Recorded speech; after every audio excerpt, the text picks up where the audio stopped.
Not much point him restoring free speech to the platform if the EU have got their own weird rules about it.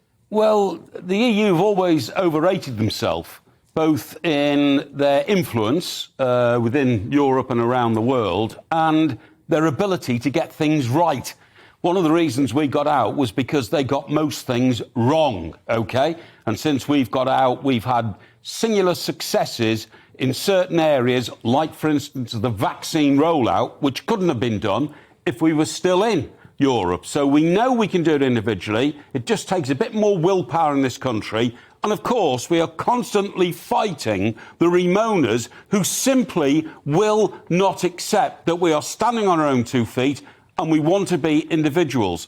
The Elon Musk situation, to me, is fascinating because I don't know whether, Twitter is now going to become freer or more difficult. I don't know whether it's going to be better for people or worse for people, because Elon Musk is a libertarian, so he believes in a lot more freedom of speech.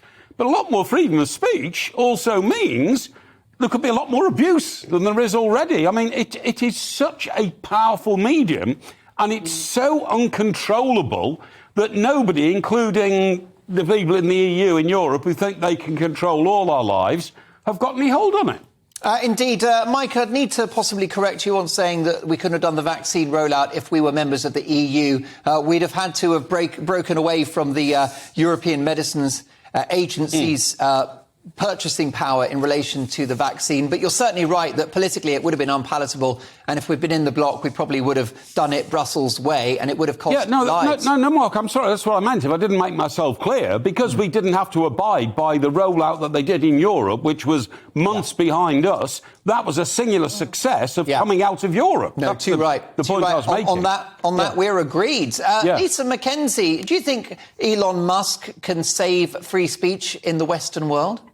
So I'm thinking about the two things here. I'm thinking about Twitter and I'm thinking about Brexit. And, you know, I'm on Twitter quite a lot. I'm a political commentator, so I've got a lot to say.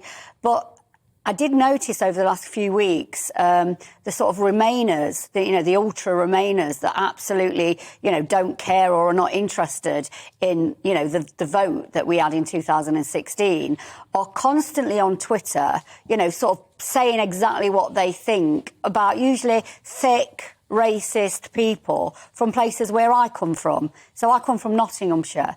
And one of the things, and it was a place that voted for Brexit.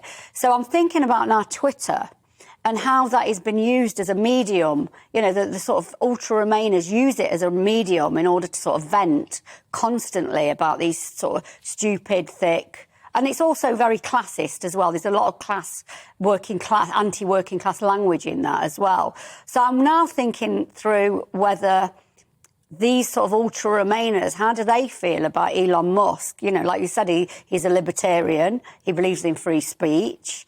Possibly Donald Trump is going to return to Twitter. And I'm wondering how these two things are going to actually marry up. Will the sort of Remainerati or whatever they are,